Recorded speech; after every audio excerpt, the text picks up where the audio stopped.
శ్రీమాత్రే నమః. ఈసారి నవరాత్రులు మనకి 9 రోజులు కాదు 11 రోజులు జరుపుకుంటాము. అండ్ నవదుర్గలు అంటాము. ఈసారి ఒక అమ్మవారు ఎక్స్ట్రా వస్తుంది మనకి. మన అదృష్టము అది కాత్యాయని అమ్మవారు. ఈ నవరాత్రుల్లో మీకు జరిగే ఎవ్రీ డేకి అమ్మవారి యొక్క ప్రాముఖ్యత అండ్ ఆ అమ్మవారి యొక్క విశిష్టతలను మీకు ఎవ్రీడే ఇలా చూపించడానికి ట్రై చేస్తానండి. ఇది మా అమ్మవారి గుడి. మేబీ ఇప్పుడు క్లోజ్ అయ్యింది, కానీ ఎవ్రీడే నేను ఎవ్రీ అవతారము మీకోసము ఎవ్రీడే మా గుడిలో జరిగే పూజలు అండ్ ఆ రోజు అవతారము కంపల్సరీ నేను ఒక వీడియో తీసి మీ అందరికీ పోస్ట్ చేస్తాను.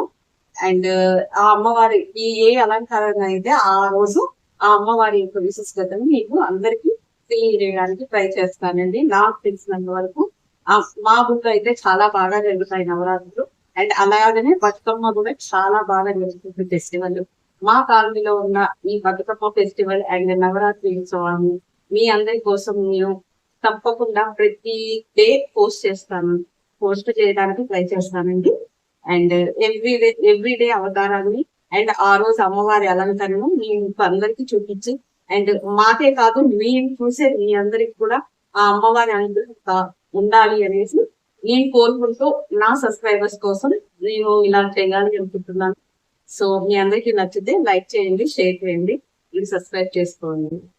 మరొక వీడియోలో మళ్ళీ కలుద్దాం. బాయ్.